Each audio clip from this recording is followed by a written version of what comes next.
अस्सलाम वालेकुम। आप देख रहे हैं प्रोग्राम एजेंडा 5। मैं हूं खतीजा राठौर। 2 रोज़ पहले इसराइल ईरान के 4 बड़े ऑयल स्टोरेज पे बम गिराए। आसमान काले धुएं के बादलों से छुप गया। खौफनाक मनाजर देखने में आए और इससे ज़्यादा शॉकिंग इफेक्ट ये था कि जिस दिन ये ब्लास्ट हुआ उसके बाद हमने देखा कि ईरान में ब्लैक रेन हुई, जिसे ब्लैक एसिड का भी नाम दिया जा रहा है, और सेहत के एतबार से ये एक खौफनाक असरा जो हैं वो सामने आ सकते हैं। और जैसे ही ऑयल स्टोरेज पे जो है वो धमाका हुआ, स्ट्रीट ऑफ हॉर्मस पे भी जो है वो तेल की तरसील मुमकिन नहीं हो सकी, तो हुकूमत ने बगैर वक्त ज़ाय के जो है वो तेल की कीमतों में इजाफा कर दिया है। 55 रुपये का जो है वो इजाफा किया गया है। साथ ही ये भी कहा गया है कि जो वुज़रा हैं उनकी तनख्वाहों में भी कटौती होगी। इफ्तार पार्टीज बंद कर दी गई हैं और जो वुज़रा बैरून मुल्क का दौरा करते हैं उस पर भी पाबंदी आयद कर दी गई है। लेकिन सवाल ये है कि इन तमाम चीज़ों से जो है वो आवाम को रिलीफ मिल पाएगा या नहीं मिल पाएगा। डोनाल्ड ट्रंप कहते हैं कि ये जंग जो है वो जल्द ख़त्म हो जाएगी और हम इस जंग को जीत जाएंगे। एक सहाफ़ी ने उनसे सवाल किया, क्या इस हफ्ते जंग ख़त्म हो सकती है? क्या ये मुमकिन है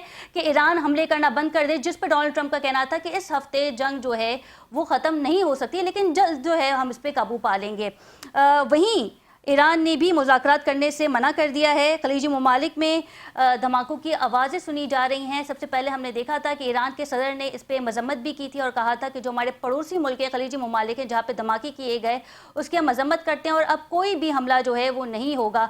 इस बयान को चंद ही घंटे गुजरे थे कि हमने देखा पासदारान इनकलाब की जानिब से जो है वो यूएई में धमाका किया गया, बहरीन में धमाके हुए और अब सूरत हाल जो है वो कशीदा हो गई है। वाज़ेह रहे, सऊदीया के साथ पाकिस्तान का जो है वो एग्रीमेंट भी मौजूद है। अगर सऊदी अरेबिया पे जंग मुसल्लत की जाती है तो पाकिस्तान इसे कैसे रिटेलिएट करेगा या इसे किस तरीके से मैनेज करेगा, इस पर मजीद बात करेंगे। हमारे साथ मौजूद है सनाउल्लाह हाशमी, सहाफ़ी हैं, इनके हमरा हैं मुबश्शिर मीर साहब, तज्ज़ियाकार हैं। आप दोनों को प्रोग्राम में वेलकम करते हैं। सबसे पहले रुक कर लेते हैं सनाउल्लाह का। सनाउल्लाह, ये बताइएगा कि मुश्तबा खामनाई के नाम से डोनाल्ड ट्रंप जो हैं वो खासे खुश नज़र नहीं आते। पहले ये बताया जा रहा था कि आयतुल्लाह खामनाई की शहादत के बाद जो है वो रजीम चेंज आ जाएगा, लेकिन अब ऐसा होता मुमकिन नज़र नहीं आ रहा है, क्या कहेंगे? Thank you so much Khadija for having me. देखिए, इस वक्त जो खत्ते के अंदर सूरत हाल है उससे न सिर्फ जो वो ममालिक जो इस जंग में शामिल हैं वो मुतासर हो रहे हैं, लेकिन जो दीगर बाय बॉर्डर कंट्रीज हैं वो भी मुतासर हो रहे हैं। अगर अब सबसे पहले बात कर लेते हैं मुज्तबा खामनाई साहब के जो मुंतखब हुए हैं सुप्रीम लीडर, तो ये तीसरे सुप्रीम लीडर हैं मुज्तबा खामनाई साहब। और जब से ये मुंतखब हुए हैं अभी तक वो मंजर आम पर नहीं आए। उनके लिए ये भी कहा जा रहा है कि वो पहले जो अटैक हुआ था 28 फरवरी वाला यूएस की जानिब से और जो मुश्तरका एपिक फ्यूरी ऑपरेशन था जी। उसमें उनको कोई अभी सीएनएन ये रिपोर्ट कर रहा है कि वो उसमें थोड़े से जख्मी हुए हैं। लेकिन ईरान ने उनका इंतखाब करके ये वाज़ेह कर दिया है कि ईरान जो चाहेगा वो ही करेगा। ईरान अपनी मर्जी के मुताबिक फैसले करेगा, उसमें जो अमेरिका है उसकी जो मुदाखलत है वो बर्दाश्त नहीं की जाएगी। ये तो बड़ा क्लियर एंड साउंड मैसेज है जी, अपना ईरान की लेकिन जानिब से। और सनाउल्लाह, क्या दूसरा हमने मुश्तबा देखा, खामनाई के बाद हम देखेंगे कि ईरान की जो पॉलिसी है उसमें कोई चेंजिंग आएगी? देखिए ऑब्वियसली चेंजिंग्स तो जरूर आएंगी। जब भी एक नया लीडर आता है तो वो अपने विजन्स के साथ आता है। आपको राइट। याद होगा कि ईरान आयतुल्लाह अली खामनाई के ये फतवा है कि वो एटम बम नहीं बनाएंगे, लेकिन वो उस वक्त के सुप्रीम लीडर थे। माइट बी पॉसिबल अब नए सुप्रीम लीडर हैं, वो अपना वो खुद आयतुल्लाह हैं, वो मरजे तकलीद हैं, तो हो सकता है फिर वो अपना कुछ वो अनाउंस कर दें, अपनी कोई पॉलिसीज दें। हर लीडर के पास अपना विजन होता है, अपनी पॉलिसीज होती हैं। ईरानी लोग जो हैं वो बड़े जो है वो बड़े दिल से मुज्तबा खामनाई को साहब को जो है वो वेलकम कर रहे हैं। और इंटरनेशनल सतह पर भी ये डिस्कस हो रहा है। जो पहले बातें हो रही थी रिजीम चेंज की, तो जी। रिजीम तो चेंज नहीं हुआ। उसका सबसे बड़ा जो सबब है रिजीम चेंज ना होने का, वो है ईरान के अंदर विलायत फकी का निज़ाम, मरजे तकलीद का निज़ाम जो जी। ईरान में राइज है। क्योंकि ईरान के जो लोग हैं वो मरजियत के कायल हैं, इस वजह से उनकी जो डायरेक्ट कनेक्शन है वो रिलीजियस कनेक्शन है अपनी लीडरशिप के साथ। तो ईरान के अंदर इस वक्त जो लीडरशिप है वो पॉलिटिकल जरूर है, लेकिन उसका जो है वो एक मजहबी जो है वो साइड भी है जिसको हमें नहीं भूलना चाहिए। तो उनका जो ईमान है अपने फिक़ह के ऊपर, अपने अकायद के ऊपर, सो वो बड़ा जो है इम्पोर्टेंट है इस सारी सूरत हाल के अंदर। क्योंकि वो क्योंकि ये कहा जा रहा था डोनाल्ड ट्रंप साहब की जानिब से कि आप जाएं, लोगों को कह रहे थे कि आप हुकूमत को प्रेशर डालें और वो आप आ जाएं मैदान के अंदर। शायद उनको ये लग रहा था कि लोग मेरे कहने पे आ जाएंगे और रिजीम चेंज होगी। सो जी रिजीम चेंज का जो तासुर था वो तो खत्म हो चुका। वो अमेरिकन इंटेलिजेंस रिपोर्ट्स भी अभी सामने आ चुकी हैं, जिसमें ये कहा जा रहा है कि रिजीम चेंज का जो ऑप्शन है वो बहुत मुश्किल है और ये मुमकिन नहीं है इस वक्त। बिल्कुल ठीक है। मीर साहब का रुख करेंगे। मीर साहब, ईरानी सदर की जानिब से ये बयान आया था कि पड़ोसी मुल्क पे अब हमले नहीं किए जाएंगे, लेकिन इस बयान को अब चंद ही घंटे गुजरे थे कि हमने देखा कि दुबई में फिर अटैक किया गया, इमारत पे हमला किया गया और ये वजाहत दी गई ईरान की जानिब से कि जहाँ पे हमने टारगेट किया है, हमला किया है, वहाँ पे CIA और मोसाद के एजेंट जो है वो मौजूद थे। इससे आप कैसे देखते हैं?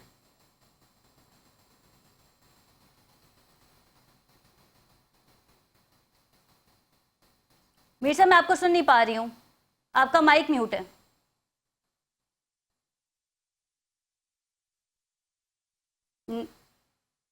मीर साहब, हम आपको सुन नहीं पा रहे हैं। ठीक है, आप हमें दोबारा ज्वाइन करें। मीर साहब, आपका माइक जो है वो म्यूट आ रहा है। ठीक है, अब आपकी आवाज़ आ रही है जी। आ रही है जी बिल्कुल आ रही है। अच्छा, इसमें यह है कि ईरानी प्रेसिडेंट का जो स्टेटमेंट आया था जी उसमें मेरा ख्याल है जो उसका जो दूसरा हिस्सा था वो हमारे मीडिया पे बहुत ज्यादा जो है वो नशर नहीं हुआ। उसमें उन्होंने कंडीशनल कहा था।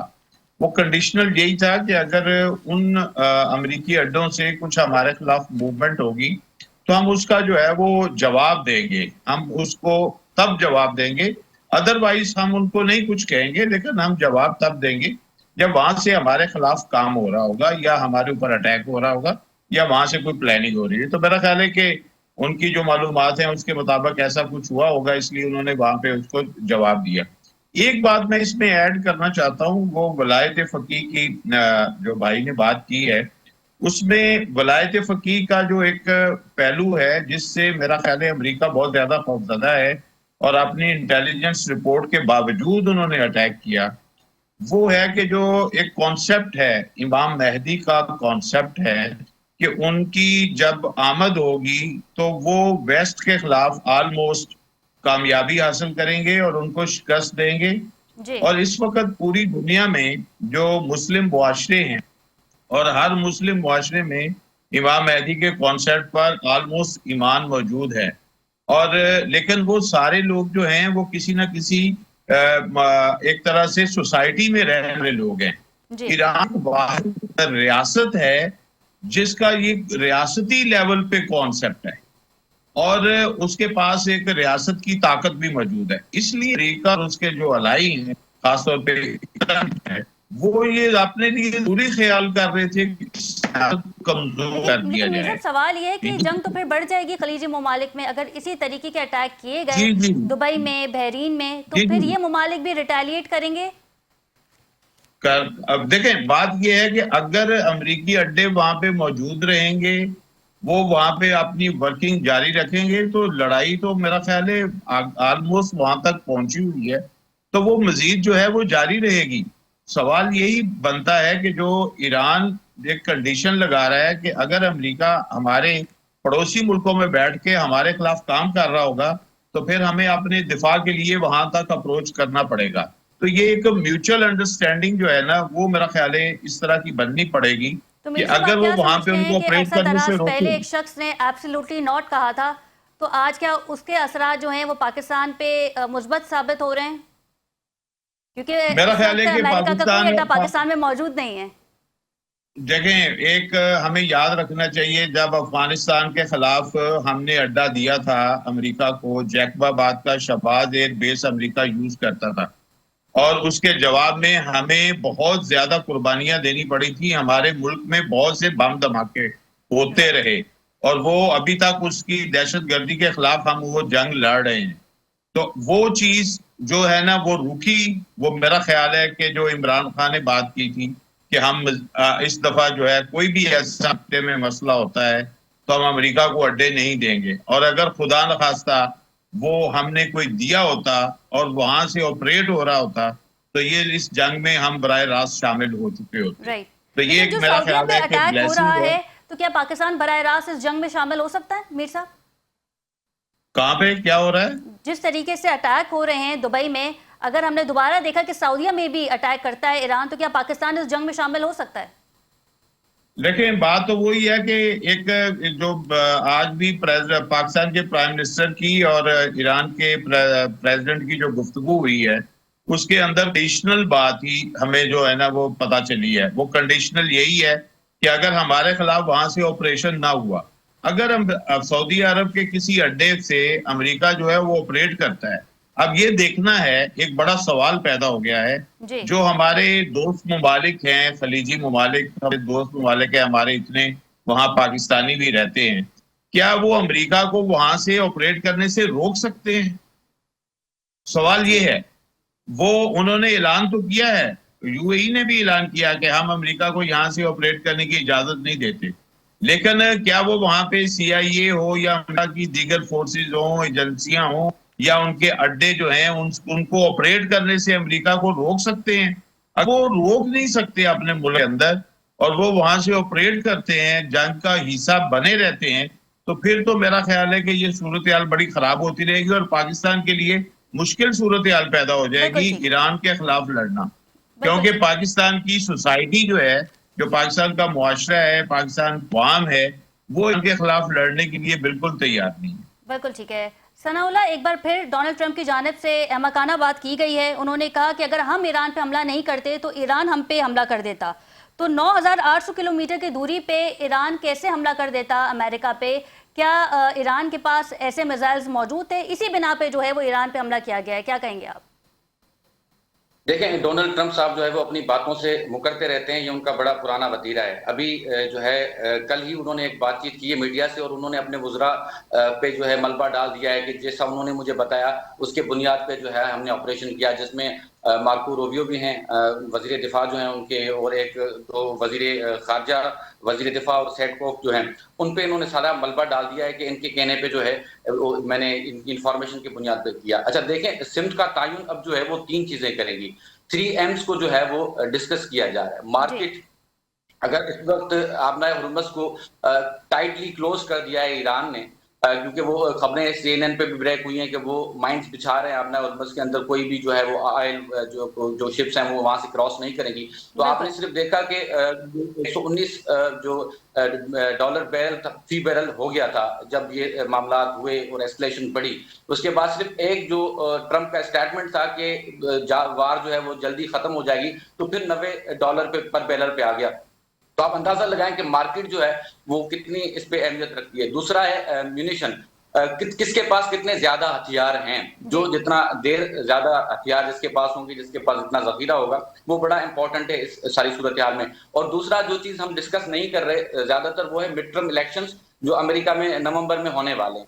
तो उसका भी बड़ा असर है और गालिबन उसको मद्देनजर रखते हुए ट्रंप साहब ने आज जो है वो एक्सोस, एक आउटलेट है मीडिया का, जिससे उन्होंने टेलीफोनिक गुफ्तगू की है और उन्होंने कहा है कि जब मैं चाहूंगा तो ये जंग जो है वो खत्म हो जाएगी। लेकिन इस वक्त जितनी सूरत हाल हमें नजर आ रही है, वो ऐसा लग रहा है कि जो अमेरिका है उसकी इसमें कोई इतनी बड़ी स्ट्रैटेजी हमें नजर नहीं आ रही इस वार को खत्म करने में। क्योंकि द इकोनॉमिस्ट ने 7 मार्च को जो है वो एक डिस्प्ले दिया था, उसमें उन्होंने लिखा था अ वार विदाउट स्ट्रैटेजी।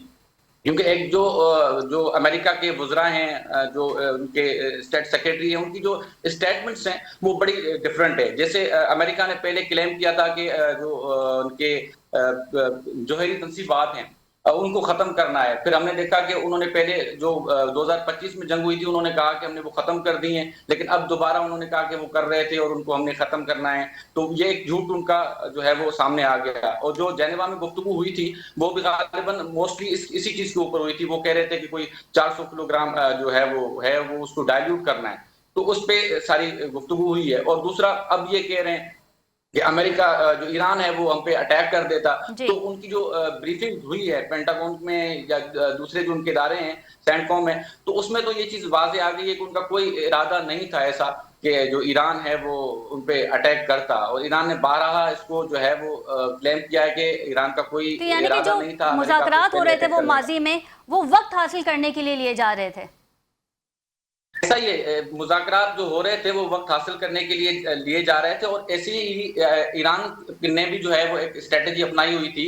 तकरीबन 20 साल से जो है वो जो अमेरिका को एंगेज किया हुआ था, वो हमास, हौसीज और जो दूसरी मिलिटेंट जमातें हैं, जो मुजाहिमती तहरीकें हैं, उनको एंगेज किया हुआ था, और खुद जो है वो ईरान ने अपना दिफाई हिसाब से खुद को मजबूत कर दिया। ईरान को पता है कि उनको रिटेलिएट किस तरह से करना है। ईरान ने अपनी नेवी पे इतना ज्यादा तवज्जो नहीं दी, लेकिन उन्होंने अपनी मिसाइल्स के ऊपर तवज्जो दी है। उन्होंने एयरफोर्स पे तवज्जो नहीं दी, लेकिन उन्होंने बड़े बैलिस्टिक मिसाइल्स बनाए, क्रूज मिसाइल्स बनाए। तो ईरान, अमेरिका के लिए जो इस वक्त मेन चीजें हैं वो 3Ms के ऊपर हैं। अगर डोनाल्ड ट्रंप साहब जो अगर चाहते हैं कि वो मिड टर्म इलेक्शन से पहले, क्योंकि अमेरिका के अंदर एक तारीख रही है कि मिड टर्म इलेक्शन में जो हाउस है उसके अंदर जो प्रेसिडेंट पार्टी होती है उसने वो सीट लूज करती है।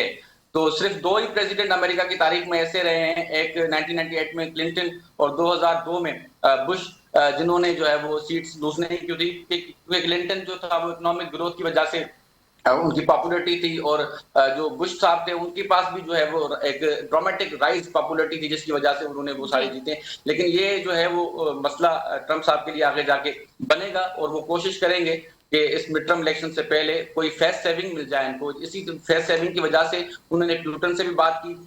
जो है वो खबर तो ये भी आ रही है कि 1 घंटा जो है वो फोन पे बात हुई है, और ये जो कॉल थी वो ये पहली दफा जो है ये बात हो रही है इस जंग के बाद। हमने देखा है कि पुतिन की और डोनाल्ड ट्रंप की जो है वो गुफ्तगू हुई है। इस गुफ्तगू को आप कैसे देखते हैं मीर साहब? अच्छा, ये एक बड़ी आम बात है कि सबसे पहले इस चीज को आप भी देख लें कि जंग की तवालत की जो बात है और जंग के खत्म होने की बात है। जो इजराइल का रकबा है वो ईरान के मुकाबले में बहुत छोटा है, आबादी भी बहुत कम है। ईरान के लोग जो हैं वो 9 करोड़ से ज्यादा हैं और रकबा भी बहुत बड़ा है, यानी कि उनके पास उस चीज को कैपेसिटी मौजूद है अच्छे खासे लंबे अरसे के लिए जंग लड़ने। और के जो ईरान को सपोर्ट कर रहे हैं उनमें प्यूटन भी हैं, उनमें चाइना भी है, कोरिया भी, और उन्हें अपने मुल्क के अंदर किसी किस्म की अपोजिशन का सामना नहीं है कि ईरान को मदद क्यों कर रहे हैं। डोनाल्ड ट्रंप को अपोजिशन का भी सामना बहुत शदीद तरीके से होना शुरू हो गया है। एक तो उन्हें यूरोप के अंदर से बड़ी मुखालिफत हो रही है। Correct me if I am wrong Mir साहब। कहां से? कांग्रेस ने भी इसकी मुखालिफत कर दी है अब इस जंग की। जी जी बिल्कुल, वहां से पूरे अमेरिका के अंदर से भी हो रही है, फिर दूसरा बरतानिया से हो रही है, अवाम के अंदर से हो रही है। यूरोपियन रिश्ते जो हैं 3-4 मुल्क के जो है उन्होंने मना कर दिया है। तो लिहाजा ट्रंप पोजीशन जो है बहुत इस लिहाज से तो कमजोर है। इधर अगर हम देखें तो जो आपने बात की है उसको मैं इससे रिलेट होऊंगा कि जो ईरान की पॉलिटिकल क़यादत है वो हमें बहुत ज्यादा फर्क नजर आ रही है। उनके प्रेसिडेंट रोजाना दुनिया के 2-3 लोगों से बात करते हैं, उनके वजीर खारजा 2-3 जगहों पे बात करते हैं। वो मीडिया को भी उन्होंने इंगेज रखा हुआ है। बड़े बड़े जितने वर्ल्ड के चैनल हैं उनके साथ ईरान के वजीर खारजा जो हैं वो गुफ्तगू करते हुए नजर आते हैं। उनका ट्विटर बड़ा शदीद तरीके से रिस्पॉन्स करता हुआ नजर आता है। लिहाजा हम देख सकते हैं कि जो सफारती महाज है वो इतना उनका अच्छा चल रहा है जंग के अलावा, तो जो कि उन्हें बहुत ज्यादा सपोर्ट मिल रही है और रोजाना उनकी सपोर्ट में इस लिहाज से इजाफा हो रहा है। इसी लिहाज से अगर जो प्यूटन की और उनकी बातचीत हुई है और जो एक एज्यूम किया जा रहा है, अभी उसके ऊपर कोई वो ऑथेंटिक नहीं है कि उन्होंने डोनाल्ड ट्रंप ने अगर ये सवाल ये भी है कि आलमी मंडी में तेल की कीमत पहले $120 पर बैरल थी और जब डोनाल्ड ट्रंप ने खिताब किया तो वो $90 पर बैरल हो गई है। लेकिन इस वक्त स्ट्रेट ऑफ हॉर्मज़ जो है वो भी बंद है और तेल की तरसील नहीं हो रही, जिसके बाइस पाकिस्तान भी जो है वो महंगाई का शिकार हो सकता है। जिस तरीके से आपने देखा वज़ीर आज़म ने खिताब कर 55 रुपए का जो है वो इजाफा कर दिया गया है। तो क्या रूस के साथ पाकिस्तान बात कर सकता है तेल के हवाले से?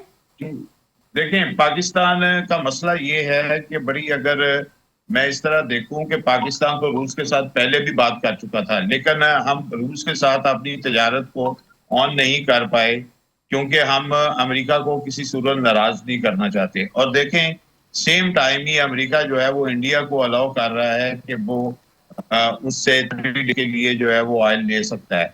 पाकिस्तान को अपनी जो एक सफारती लेवल के ऊपर है, अपने जो एक अहमियत है उसके हिसाब से अपने डिसीजन जो है वो भी दुनिया के सामने लाने चाहिए। पाकिस्तान को भी अपना, अगर हम, इससे पहले बात हो रही थी कि ईरान ने साबित किया है कि वो अपने फैसले खुद करता है, जी। लेकिन पाकिस्तान के लिए ये सूरत हाल तक पहुंचना बहुत जरूरी है इस सिचुएशन में कि जब हमें इकोनॉमिक क्राइसिस का सामना है और जो हमें इस चीज से मना करते हैं हम उन्हें खुल के बताएं कि हम अपने अवाम को मुश्किल में डालने की बजाय हम अपने फैसले अपने मफादात के मुताबिक करेंगे।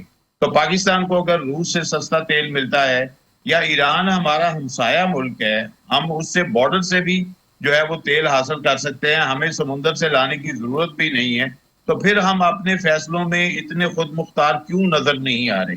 ये सवाल मेरा ख्याल है ठीक है। पाकिस्तान का हर शहरी करता है कि ईरान के साथ तो हम ज्यादा बेहतर तरीके से वाटर ट्रेड का भी हमारा एक एग्रीमेंट मौजूद है जो बिल्कुल, हमारे गैस का एग्रीमेंट मौजूद है। काफी साल पहले हुआ था, लेकिन हमने अभी तक उससे इस्तेफादा ही नहीं प्रॉपर किया।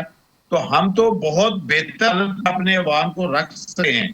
पाकिस्तान की जो हुकूमत है इस वक्त, फेडरल गवर्नमेंट, उसको मेरा ख्याल है थोड़ा जुर्रतमंदी का मुजाहरा करना पड़ेगा कि वो पाकिस्तान के अवाम के मफादात की खातर जो है एटलीस्ट इकोनॉमिक डिसीजन तो बिल्कुल ठीक ले। है मीर साहब। सनाउल्लाह, वक्त की तो कमी वो की वजह से एक शॉर्ट कमेंट लेंगे आपसे। तेल के हवाले से हम बात करने से पहले हमने देखा था कि $120 जो है पर बैरल फरोख्त हो रहा था डोनाल्ड ट्रंप के खिताब के बाद, जिन्होंने बातचीत की जिसका जिक्र भी आपने किया, तो $90 जो है वो पर बैरल हो गया है। लेकिन पाकिस्तान में कमी नहीं देखी गई। पाकिस्तान में इजाफा जरूर हो जाता है लेकिन कमी नहीं देखी जाती। खदीजा, आपको याद होगा जब ये कॉन्फ्लिक्ट बढ़ा था तो पाकिस्तान में ये चीजें सामने आ रही थी कि कोई ऑयल शॉर्टेज होने वाली है। फिर हुकूमती वुज़रा ने ये बयानात दिए कि हमारे पास 28 दिन का जखीरा मौजूद है। अभी उसी को 2 से 3 दिन भी नहीं हुए थे कि फिर जो है वो 55 रुपए बढ़ा दिए गए। लेकिन हमारे पास अगर ऑयल ऑलरेडी मौजूद था तो फिर ऑयल किस सूरत में जो है वो बढ़ाया गया, ये समझ से बाहर है। दूसरा, 4 कार्गो तो हमारे पास कल आ गए और उसमें कोई 25 करोड़ लीटर बताया जा रहा है कि वो ऑयल है। तो और उसके अलावा अमेरिका ने भी आपको इजाजत दी हुई है कि आप 30 दिन के लिए वो रशिया से ले सकते हैं। और गालिबन हम उम्मीद करते हैं कि बात यहाँ तक नहीं जाएगी और जल्द ये जो जंग है वो खत्म होगी, क्योंकि जंग किसी के हक में नहीं होती, हार जीत नहीं होती, नुकसान तो आवाम का ही होता है और इससे ज्यादातर लोग मुतासर होते हैं। लेकिन पाकिस्तानी हुक्मरानों को ये समझना चाहिए कि हम पहले से हालत जंग में हैं। हमारी जो अवाम बिल्कुल, जो है कुछ वो अफगानिस्तान में हुआ बेरोजगारी और हमने भारत में भी देखा। बिल्कुल ठीक है, बहुत शुक्रिया सनाउल्लाह, आपके वक्त का इनके हमरा थे। मुबशिर मीर साहब, आपका भी बहुत शुक्रिया। नाज़रीन, प्रोग्राम में मजीद भी बात करेंगे लेकिन यहाँ वक्त हुआ एक शॉर्ट कमर्शियल ब्रेक का। Stay with us.